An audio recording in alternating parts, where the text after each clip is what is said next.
Sustainable growth is much more important than hustling, because hustling only brings you like that far. But if you continuously grow by like 2, 5, 10%, whatever, you skyrocket. This is Jelte, a German based in Beijing working as senior manager for China's state-owned enterprise, mentoring dozens of young startups. He's built one of the most active, if not the most active, startup communities as a founding director of Startup Grind Beijing and now the APAC director for Startup Grind, supervising more than 100 city chapters. He's also now spearheading his own startup project, FoundersLair, to better facilitate and connect the startup ecosystem stakeholders around the world. I could go on and on, but the point is, Jelte is a true global entrepreneur.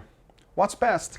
He happened to be my neighbor during my Beijing days, and we got along well. So I sat down with him the other day for a casual chat to recount some of his highlights, milestones, and struggles in his community building endeavor, startup journey, and 5-year Beijing experience in general. What really stood out in our conversation was his commitment and unique approach to empowering others and striking the balance between work and life. This is an incredible story, and you guys are in for a treat.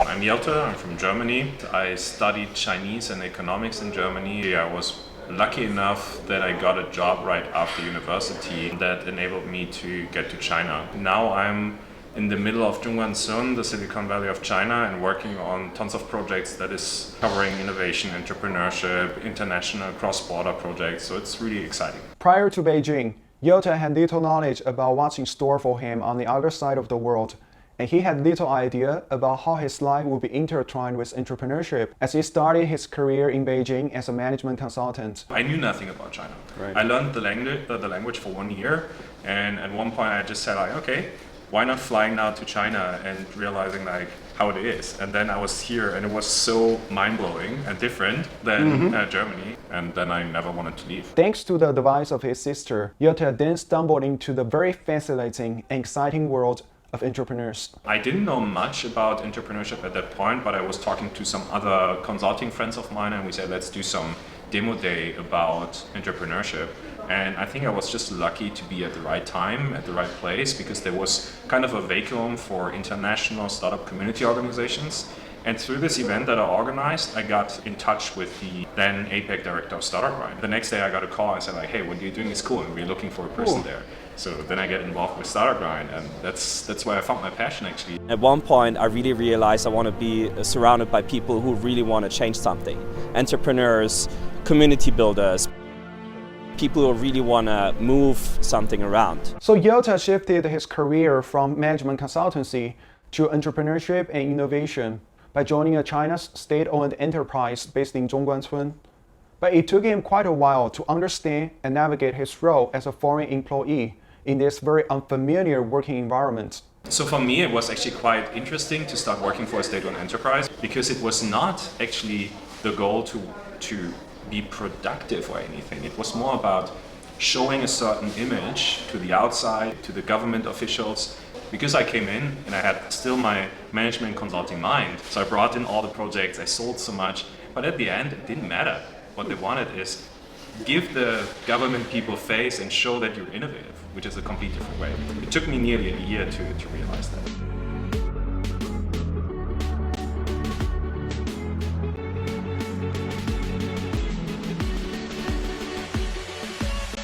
What would you say is the secret sauce of your community building journey? Does it have anything to do with the context here in Beijing, or it's more about your team building, how to manage people, empower other leaders? Yeah, I think it's more about the empowerment and less about the ecosystem. Of course, I'm lucky that I'm in Beijing because it's a positive amplifier to whatever efforts you bring in.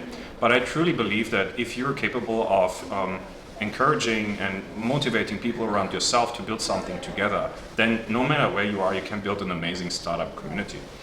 So for me, it was always important to empower everyone in my team the moment they come in. So I always say, you can do whatever you want. You can be creative, you can start your own podcast, you can be on the stage interviewing the founders. Some people, they take the initiative, and most people don't. But the people that do, those were the ones that we built the team with. It's super exciting because we are like from 20 different countries. And it's one of the most international experiences that you can have. And also on leadership. Let me put it this way. What do you value most in a leader, and what's your definition of leadership?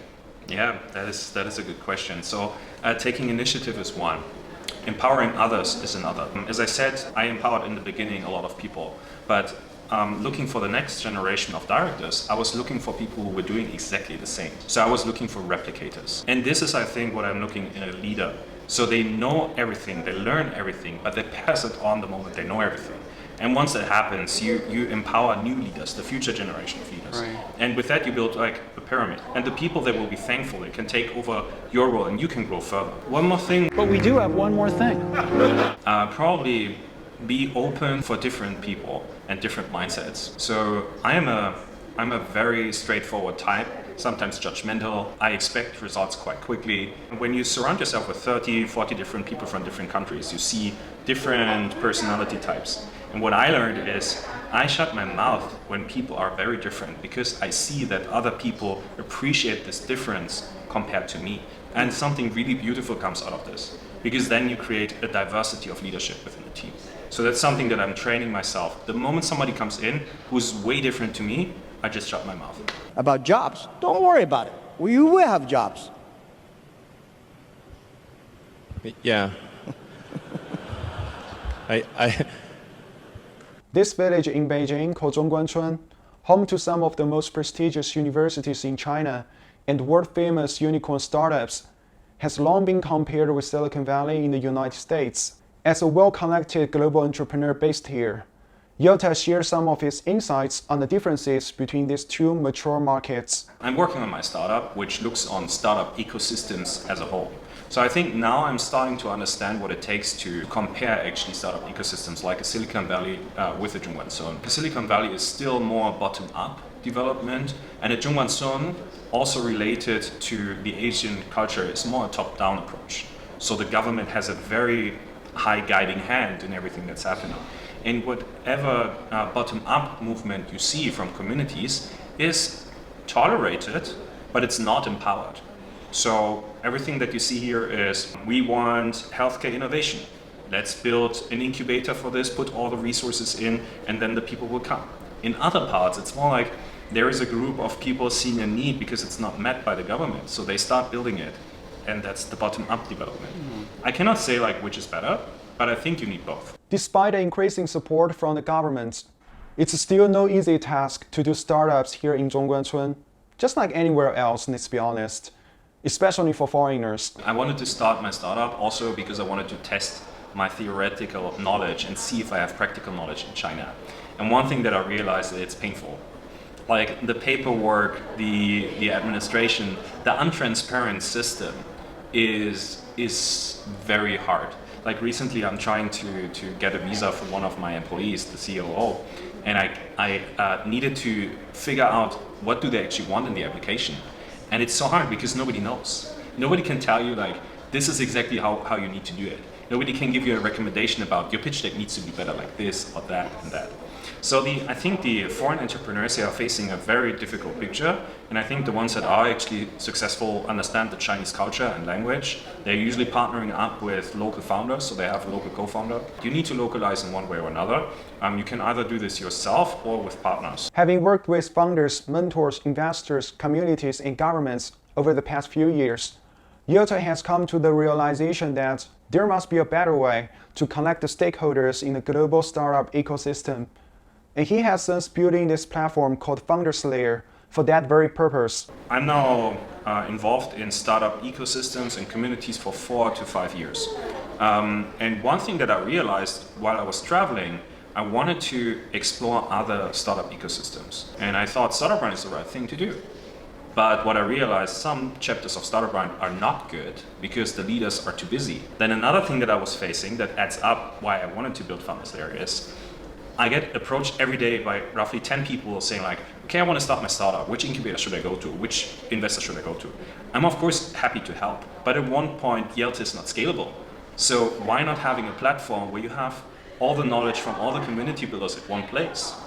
So I wanted to build a tool that serves community builders to kind of map the entire startup ecosystem they're serving. Plus, when you're traveling to another ecosystem, that you also can tap into the knowledge pool of other community organizations.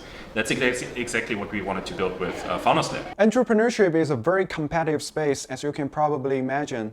So I asked Jelte how he managed the stress and maintained the balance between work and life. I've been a mentor to startup programs and told people about what I thought they should do. And I think I did it right from a theoretical point of view, but I never knew what it meant. Now I know what it means to a certain point. I'm still not super experienced because I haven't tapped into, let's say, A-round funding and the struggle of juggling multiple investors with their interests. But the entrepreneurship journey that I had so far has opened my eyes a lot, and I've learned tons. My stress level has like doubled or quadrupled, or I don't know. But still, it's very rewarding. So now I've realized that if you want to make a sustainable growth, and sustainable growth is much more important than hustling, because hustling only brings you like that far. But if you continuously grow by like 2, 5, 10%, whatever, you skyrocket. So what I would recommend everybody to do is work on your balance. Work on meeting friends, eating healthy, doing sports, shutting down your phone for a while. I'm going for a 10-day digital detox. I have these detox days twice per year. So I try for like 10 days, not being on my phone, computer, anything. And this is super healthy for me. Every Sunday I go for a long run in the park. Beijing has nice parks. I clear my mind, super nice. Then one thing that I really enjoy doing is twice per week I go for a swim in the evening.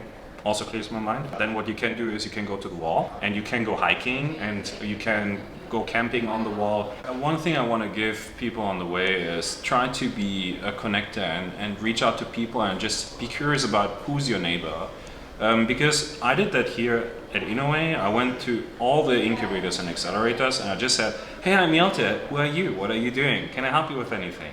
And the only person that really approached me and said like, hey, that's cool, is you. By doing this and putting yourself out there, you learn a lot about what's happening there, what people are struggling with, and always figure out how you can help people. That is one thing what I love about Startup Grind, help others and give first. Take that and give that to others. Well, if you're still watching, you probably enjoyed today's video. Please show some love and support by following me on social media, YouTube, Weibo, WeChat, all that good stuff. And don't forget to check out FoundersLair and reach out to your local startup chapter to learn more about entrepreneurship and get involved in the startup community. Thank you so much for watching, and I'll see you in the next one with more passion stories. Peace.